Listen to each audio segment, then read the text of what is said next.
En manchette ce soir, cri d'alerte pour les soins de santé dans la région. Les préfets de l'Abitibi-Témiscamingue vont rencontrer le ministre de la Santé jeudi. On veut que le gouvernement comprenne notre réalité, puis si on peut faire partie de la solution, on va être là. Les castors causent un véritable casse-tête à la Verlechère-Anglier. Emilia Rotroy veut être plus responsable dans ses pratiques minières.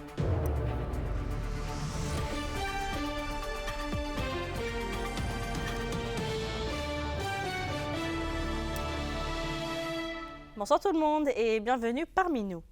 Les réorganisations dans le système de santé ont fait beaucoup de vagues dans les dernières semaines, surtout dans la région. Les préfets de l'Abitibi-Témiscamingue vont justement rencontrer le ministre de la Santé ce jeudi pour partager leurs préoccupations qu'Emilia Laliberté.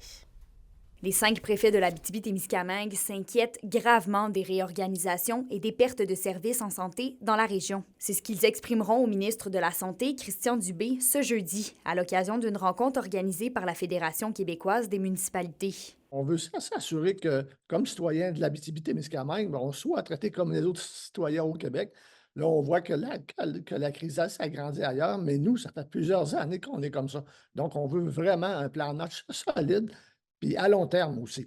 À l'heure où la pénurie d'infirmières et de préposés aux bénéficiaires se fait largement sentir, les élus craignent que la situation empire si des mesures spécifiques ne sont pas prises pour la région. Oui, on est pour avoir des gens localisés chez nous qui puissent contribuer, qui puissent s'installer, mais ça va prendre une mesure transitoire, que ce soit en prime de déplacement ou peut-être même en incitation à pouvoir avoir une allocation de logement ou pouvoir s'acheter une nouvelle propriété. La semaine dernière, le CIS de l'Abitibi-Témiscamingue a conclu des contrats de gré à gré avec 4 agences privées de personnel en santé pour maintenir les services essentiels. Même s'il salue les efforts, Jacqueline Bégin estime que des mesures de plus longue durée sont primordiales. Ça nous rassure pour le court terme, mais comme je vous dis, le moyen et long terme est très, très important. On ne peut pas vivre comme ça à tous les mois avec la peur de ne pas avoir de service. Le préfet de la MRC Abitibi, Sébastien Dastou, compte également profiter de la rencontre avec le ministre Dubé pour discuter de l'évolution des unités d'urgence à l'hôpital d'Amos. Bon, on sait que le dossier avance, là, mais encore faut-il garder nos spécialistes, garder les gens pour pouvoir faire les opérations. On fait 50% des opérations pour l'Abitibi et le Témiscamingue. Alors, c'est important qu'on maintienne le centre de traumatologie. Alors oui, on sait que l'urgence avance bien. Maintenant, on sait que les blocs opératoires sont en préparation, mais on veut s'assurer que les 2 projets vont se faire le plus rapidement possible et potentiellement même ensemble. Emilia Laliberté, RNC Nouvelles, Rouyn-Noranda. Et d'ailleurs, le réseau Vigilance de l'Abitibi-Témiscamingue organise des kiosques de sensibilisation à la réforme Dubé. Ça va se passer ce jeudi aussi aux promenades du cuivre de Rouyn-Noranda, au Plaza à Lassar, à la place Centre-Ville d'Amos et à l'hôpital de Val-d'Or. L'objectif est de montrer les impacts du projet de loi 15 qui, selon le réseau, ouvre la porte au privé et à la centralisation. L'organisme participe donc à la Semaine nationale d'action régionale de la coalition Solidarité Santé qui a commencé lundi et se poursuit jusqu'à vendredi. Dans les faits divers, 2 adolescentes de Rouyn-Noranda sont portées disparues. Zafira Ligirou, 15 ans, a été vue pour la dernière fois samedi dernier vers 19h30 sur le chemin Docteur Lemay à Rouyn-Noranda et elle pourrait être en compagnie de Mindy Durepos, 14 ans, qui a été vue pour la dernière fois au même endroit et à la même heure. Toutes les 2 se déplaceraient pieds nus. Zafira Ligirou mesure 5 pieds 1 pouce, pèse 95 livres, a les oreilles percées et a les cheveux et les yeux bruns. L'adolescente portait un coton ouaté et un pantalon gris. Mindy Durepos fait 5 pieds 1 pouce, pèse 110 livres, a les yeux bruns ainsi que les cheveux châtains. Elle portait des pantalons rouges et un chandail noir. Leurs proches ont des raisons de craindre pour leur sécurité. Donc évidemment, si vous les voyez et que vous avez des informations, contactez le 911 directement. Dans un autre dossier, les constructions des castors peuvent causer bien des dommages et même des inondations, surtout par temps de pluie comme aujourd'hui. Et aux prises avec cette problématique, la Verlechère-Anglier est en mode solution. Un reportage d'Anthony Dallaire. Il manque peut-être un pied, là, puis l'eau va traverser le chemin. C'est une dizaine d'endroits comme celui-ci qui sont sous haute surveillance entre les territoires de la Verlechère et Anglier. De plus en plus nombreux, les castors causent de véritables maux de tête à la municipalité. Oui, puis on n'est pas la seule municipalité qui a ce problème-là. C'est le territoire, ils veulent s'installer pour être corrects, mais pour la population, c'est vraiment pas correct, là. Le maire Normand Lagrange avoue avoir été pris par surprise. Au courant des dernières années, les populations de castors auraient particulièrement augmenté. Cela s'expliquerait par la perte d'intérêt des trappeurs pour la fourrure du rongeur. Dans les années 70, la fourrure valait peut-être 8 à 10 fois plus cher qu'aujourd'hui. Alors qu'elle se chiffre présentement à environ 60 $, une même peau valait environ 20 $ il y a à peine 2 ans. Ça n'a pas de bon sens, tu sais, comme... l'intérêt n'est plus là pendant tout. Ça fait qu'on voit qu'il y a des castors, il y en a partout. M. Bergeron nous assure qu'une équipe procédera au piégeage de l'animal dans les prochains jours. 40 000 $, c'est le montant dépensé en 2021 par la MRC du Témiscamingue pour l'entretien et le piégeage d'un peu plus de 700 km de chemin forestier. Puis à MRC, ils disent qu'ils sauvent au-dessus de 100 000 par année depuis qu'on entretient les ponceaux. Si les dames partent, là, puis l'eau arrive en grande quantité, souvent les ponceaux vont partir. Hein? Écoute, là, ils sont pas gros ici, c'est correct, là, mais quand tu arrives des places que des gros ponceaux, ça peut coûter 20 000, 25 000 à réparer. Là. Mais ici, quand même, c'est pas long que ça va coûter 6 000, 5 000 $. Là. Selon le trappeur, il faut davantage miser sur une cohabitation que sur l'extermination des bêtes. La répression a toujours coûté 4 à 5 fois plus cher que la prévention. Comme ici, il s'agirait de trouver la dame, puis baisser le niveau, puis mettre un contrôleur de niveau. Là, de cette manière-là, le castor va rester, il va avoir assez d'eau pour vivre, mais il n'aura pas de dégâts comme il se prépare là. Anthony Dallaire, RNC Nouvelles, la Verle-Char-Anglier. On fait un suivi maintenant sur les feux de forêt. Au Témiscamingue, le feu 117 d'une superficie de 40 hectares à quelques kilomètres du lac Saint-Amand, près de Béarn, a été maîtrisé. Selon la Sopfeu, 13 pompiers sont toujours sur place et le travail avance rondement. Par contre, en Abitibi-Ouest, le feu 123 qui a été causé par la foudre est toujours actif. Des missions d'avions-citernes ont eu lieu hier soir pour éteindre cet incendie de 24 hectares. Et d'ailleurs, la Sopfeu prévoit que la pluie des prochains jours va aider normalement à éteindre les incendies. Et d'ailleurs, en parlant de bois, la Société de protection des forêts contre les insectes et maladies a débuté les pulvérisations aériennes d'insecticides biologiques par avion à Val-d'Or et Amos dans les forêts publiques et privées. Le but est de réduire l'infestation de la tordeuse des bourgeons de l'épinette. Et si les conditions climatiques demeurent favorables, les opérations vont se terminer d'ici la fin du mois de juin ou au début du mois de juillet. Ce programme va couvrir un peu plus de 104 000 hectares en Abitibi-Témiscamingue. Dans le secteur minier, Miniero 3 prend des engagements formels de pratiques minières responsables à Val-d'Or. Propriété d'Osisco, elle entend ne pas effectuer de travaux d'exploration des claims du projet Arikana qui se retrouve sous le golfe Belvédère, la forêt récréative et plusieurs aires de captage d'eau souterraine à Val-d'Or.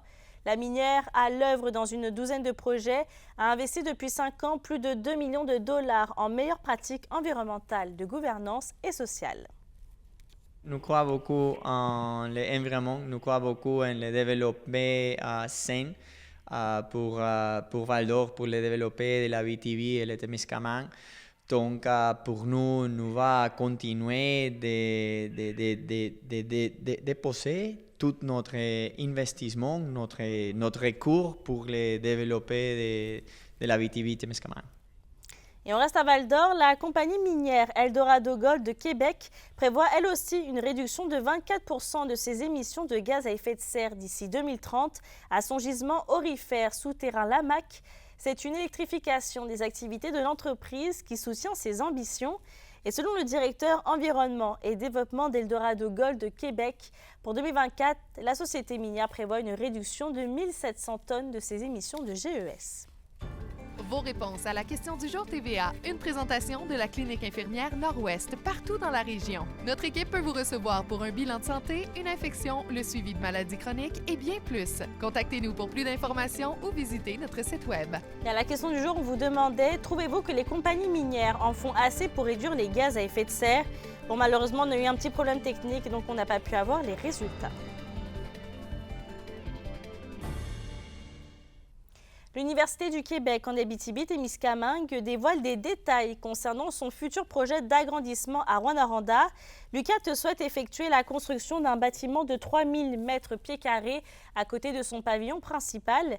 Une clinique interdisciplinaire, des salles de classe ainsi que des espaces administratifs y seront aménagés. La construction du nouveau pavillon devrait s'amorcer l'été prochain et s'échelonner jusqu'au printemps 2027. L'UQAT s'engage également à respecter les normes de carbone zéro en sélectionnant des matériaux durables. Alors que la province se connaît l'une de ses pires crises du logement, on apprend que l'Association des professionnels de la construction et de l'habitation du Québec entreprendra sous peu une tournée régionale et dans la région, des représentants de l'association seront présents au début de la semaine prochaine pour y rencontrer des entrepreneurs et des élus locaux. Ensemble, ils vont tenter de trouver de nouvelles solutions au manque criant de logements. L'indice boursier minier au TVA Nouvelle 18h est une présentation de GFM Groupe Financier. Dirigeants d'entreprises et particuliers, fiez-vous aux experts de GFM pour vos placements, assurances de personnes et assurances collectives. Car pour vous, ils vont au-delà de la finance. Restez des nôtres. Après la pause, on vous parle de l'ouverture du festival Les Guitares du Monde.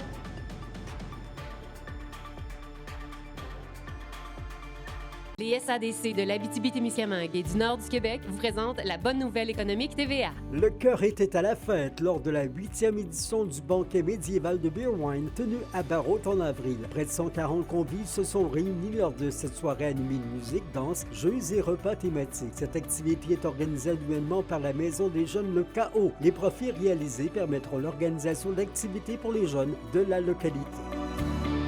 Les SADC, partenaires de l'économie de la région.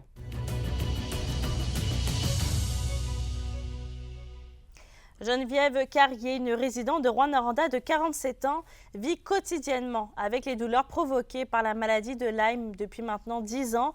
Elle a partagé son histoire à Kimberly Hall pour démystifier cette maladie encore trop méconnue. Comment avez-vous contracté la maladie, puis avec quels symptômes vous vivez avec? En 2014, je me suis fait piquer sans le savoir. En fait, je croyais que j'avais fait une réaction allergique à une plante. Et c'est près de 18 mois plus tard que les symptômes se sont déclarés. Ça a été au niveau neurologique particulièrement. Donc, troubles d'élocution, troubles sensoriels, difficultés à marcher. J'avais des spasmes au niveau du visage, des engourdissements, des douleurs, plus de concentration, plus de mémoire. J'ai changé de région pour ça aussi. Je suis maintenant conseillère syndicale dans la région pour le syndicat canadien de la fonction publique. Même quand j'ai recommencé à travailler, j'ai presque dû réapprendre mon métier à ce moment-là parce qu'il y a plein de choses que je me souvenais plus comment faire. Ah, puis c'était justement quoi votre métier? À l'époque, j'étais répartitrice 911 à la ville de Gatineau. Donc, j'ai fait ça pendant 14 ans. Et d'ailleurs, ça, c'est ce que les médecins m'ont souvent répondu, que je n'étais pas malade, que je n'avais que trop de stress dans ma vie ou que j'étais en burn-out. Je pense qu'il y a une très grande incompréhension de la maladie chez plusieurs médecins, particulièrement dans les régions où c'est peut-être un peu moins connu. J'ai dû faire mes propres démarches et faire des tests à l'étranger pour avoir un diagnostic qui a confirmé la maladie de Lyme. J'ai fait l'antibiothérapie pendant 1 an et malheureusement, au bout d'1 an d'antibiotiques, quand j'ai arrêté, ça n'a pas pris 3 mois que tous les symptômes revenaient. Ah ouais. Donc, aujourd'hui, j'ai fait un peu une croix sur un possible rétablissement à 100%, honnêtement. Il y a une dame qui a justement demandé l'aide à mourir en raison des complications reliées à la maladie de Lyme. Pensez-vous que ça va peut-être mettre en lumière cette maladie un peu plus? Que pensez-vous de ça? Ça fait quelques événements qui auraient dû mettre la maladie en lumière. Il y a beaucoup de suicides parce que les gens n'ont pas d'accompagnement pour cette maladie-là. Oui, il y a des avancées. Oui, on en parle plus. Oui, il y a plus de prévention. Mais au niveau de la forme longue, au niveau des tests diagnostiques, au niveau des traitements, on est encore loin derrière. La chronique culturelle vous est présentée par Bruno et Jasmin Leclerc, denturologistes. Des cliniques à la fine pointe de la technologie pour vous servir à La Sarre et à Amos. Stéphanie, c'est hier que s'est clôturée la 48e édition du Salon du livre de l'Abitibi-Témiscamingue. Effectivement, Mélissa, on a dépassé toutes les attentes. On parle de près de 8000 visiteurs qui se sont donné rendez-vous au Salon du livre de l'Abitibi-Témiscamingue. Cette édition-là, je vous le rappelle, se déroulait à Lassar. Au total, ce sont 135 auteurs qui étaient présents, dont plus d'une quarantaine inscrits dans la programmation. L'événement a débuté avec une tournée des auteurs dans les classes du Centre de service scolaire du lac Abitibi. Jeudi et vendredi, 3200 élèves se sont déplacés pour visiter le Salon du livre, sans oublier les auteurs Patrick Sénécal et Ghislain Tachereau qui ont offert vendredi un mini-salon du livre au centre de détention d'Amos. Et étant donné que moi, j'avais fait Rimouski, le centre de détention de Rimouski, celui de Trois-Rivières, à Rimouski, il y avait peut-être une trentaine de personnes. C'est plus petit. À Trois-Rivières, il y était une centaine de détenus à qui tu jases pendant une heure et demie. Donc, ils savaient que j'avais déjà fait l'exercice. Puis c'est très trippant parce que souvent, ils voient très peu de civils. Ils n'ont pas la chance d'en voir suffisamment qui viennent de leur parler de leur parcours. Oui. Puis moi, je suis le 11e d'une famille de 11 enfants. J'ai pas fait ce métier-là parce que papa ou maman était là. Je l'ai fait parce que j'ai une tête de cochon, j'étais obstiné. Et j'ai travaillé fort pour aboutir où j'ai abouti. J'ai pris plusieurs canaux pour y arriver. Donc, en racontant mon parcours, ça donne des idées. Ça encourage, tu sais, puis d'avoir quelqu'un qui se déplace pour aller les voir, ils apprécient beaucoup. Puis tu sens cette appréciation-là. Tu sais, au début, tu sais pas trop à quoi t'attendre, puis plus la salle se réchauffe et plus eux-mêmes se déjeunent, bien, plus ils ont des questions, plus ils veulent savoir comment tu as procédé pour ceci, pour cela. Puis là, naturellement, ils me parlent aussi de mes années de TV. Oui. Étant donné que il y en a qui, c'est pas des gros lecteurs, mais étant donné qu'ils sont en détention, ils prennent goût, ils découvrent la lecture et ils prennent goût à la lecture. Et ça, c'est vraiment fascinant parce que quelqu'un qui découvre la lecture, il découvre un univers insoupçonné, un moyen de voyager qui est inestimable. Alors, c'est bien trippant de faire ça. Et la 20e édition du Festival des guitares du monde en Abitibi-Témiscamingue a frappé fort, on peut se le dire, avec une fin de semaine très achalandée, Mélissa. L'événement qui se déroule jusqu'à samedi prochain promet une très belle variété d'artistes. L'organisation se dit être très heureuse de la réceptivité des gens et de l'engouement face au spectacle présenté en fin de semaine. Selon eux, il ne s'agit qu'un avant-goût pour la suite qui devrait être, ma foi, très prometteuse. Un succès, 2 salles combles pour Richard Séguin pour la première journée, la supplémentaire. Longue file d'attente, c'était beau de voir ça, les gens avaient hâte d'être là. Ils n'ont pas été déçus, 2 heures de spectacle de grande qualité de M. Séguin. C'est vraiment un privilège de l'avoir reçu pour notre 20e, puis il en sort avec le sourire aux oreilles, donc ça nous fait très, très plaisir en tant qu'organisation de voir les artistes repartir aussi heureux de notre festival. Puis sinon, par la suite, samedi, dimanche, Muriel Anderson qui a fait une magnifique prestation hier, salle comble aussi à l'Agora des Arts. On avait les spectacles extérieurs gratuits aussi, les Shirley qui était la première édition avec Walter Drews, des spectacles extérieurs en soirée qui ont surpassé nos attentes. Les gens étaient au rendez-vous malgré le soleil absent et une petite présence de pluie. Ça a été vraiment un gros spectacle. Les Shirley étaient très contentes aussi après, donc ça se passe vraiment très bien jusqu'à présent. Après la pause, on fait un récapitulatif sur les médailles remportées par les athlètes du club de judo Rouyn-Noranda et du club Juvaldo de Val-d'Or qui ont participé au championnat canadien ouvert de judo.